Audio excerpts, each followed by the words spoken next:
Ada sebuah fenomena kesehatan yang saat ini menurut saya ada yang janggal menurut saya.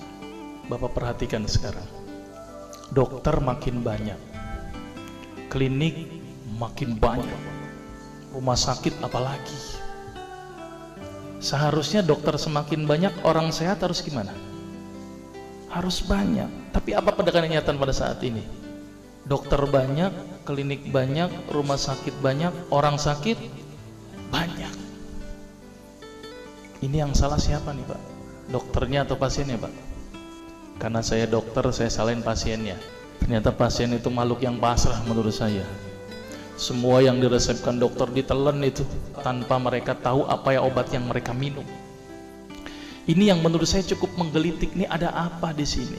Kenapa kok umat Islam sekarang ini berbeda dengan zaman Rasulullah pada waktu itu? Sampai ada seorang tabib praktek di Madinah selama kurang lebih 2 tahun itu nggak ada pasiennya.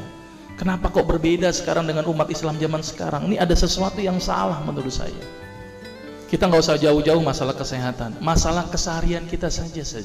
Itu ternyata sudah terjadi perbedaan yang luar biasa yang berhubungan dengan masalah kesehatan. Contoh, saya contohkan. Makan sehari berapa kali? 3 kali ya, katanya 3 kali.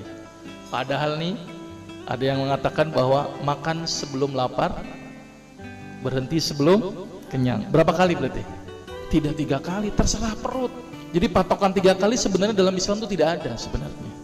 Ada sesuatu yang aneh. Maka itu saya sempat berpikir, ini jangan-jangan ini ada sebuah kesalahan dalam diri saya. Maka itu saya setelah lulus dokter, saya melanjutkan kuliah lagi, tapi tidak ngambil spesialis gitu ya. Jadi saya ngambil kuliah lagi jurusan tafsir hadis gitu ya. Ketika belajar hadis itu banyak sesuatu yang menurut saya luar biasa yang tidak pernah dikupas. Ya, ilmu kesehatan yang luar biasa tetapi tidak pernah dikupas. Nah, di situ saya bertemu dengan seorang ustadz. Kemudian ustadz itu bilang begini. Ini latar belakang saya kenapa saya belajar pengobatan Nabi. Ustadz itu bertanya kepada saya begini, "Dok, antum yakin gak sih dok kalau antum masuk surga?" Saya jawabnya pada waktu itu apa? "Yakin Ustadz, saya masuk surga karena Allah menurut prasangka hambanya." Tapi Ustadz itu bilangnya lain, "Kayaknya antum masuk neraka deh." Waduh, dia memberikan data-datanya ke saya. Makanya saya bersyukur kepada Ustadz tersebut ya. Dia ambil pada waktu itu, mohon maaf ya, saya menyebut merek, mohon maaf. Lihat dok, Lovenox, obat yang dipakai untuk mengencerkan darah, biasanya diberikan pada penderita penyakit jantung, stroke dan gangguan bekuan darah. Di situ tertuliskan kata apa? Porsin origin. Ada yang tahu porsin? Porsin itu isinya Pak, babi Pak. Saya bilang, waduh, berarti dok kalau antum ngeresepin porsin satu pasien, antum telan itu obatnya, kira-kira ibadah orang tersebut diterima nggak sama Allah? Siapa yang dipersalahkan nanti? Diambil obat yang kedua, Actrapid.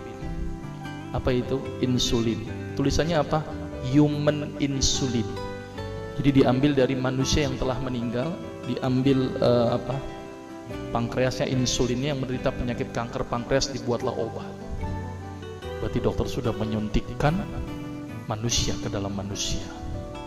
Diambil obat namanya analsik. Apa itu analsik? Obat untuk pusing. Ini di kalangan dokter sering resepin ini. Isinya apa? Antalgin dan diazepam. Makanya kalau orang minum obat ini pasti ketagihan, saya yakin. Karena kenapa? Karena mengandung diazepam. Diazepam itu apa? Narkoba. Maka itu cara nyari uang paling gampang, kasih aja resepin analsik, pasti balik lagi dia. Karena kenapa? Narkobanya bikin kecanduan. Diazepam, fatwa ulama bagaimana? Haram. Diambil lagi obat batuk, kodein. Maka itu kita minum obat batuk langsung hilang batuknya karena kodein. Kodein ini ternyata derivat dari narkoba. Berarti dokter sudah ngeresepin narkoba. Diambil semua obat sirup di depan saya, lihat dok, ada nggak yang tidak mengandung alkohol? Semuanya mengandung alkohol. Sampai saya pikir, Masya Allah, berapa ribu pasien yang telah saya resepkan obat-obatan haram tersebut. Ini yang menjadi kegelisahan saya Pak. Terus kemudian saya melihat ada sesuatu yang salah. Kenapa? Karena agama Islam tidak dipelajari secara benar. Banyak umat Islam saat ini belajar akidah, belajar akhlak, belajar fikih, Tapi lihat, pernahkah umat Islam di sini belajar masalah kesehatan Islam? sedikit sekali. Kajian-kajian tentang kedokteran Islam hampir tidak ada. Makanya tidak heran sekarang umat Islam yang notabene hebat menurut saya katanya, tapi ternyata banyak yang sakit karena dilupakan aspek ini.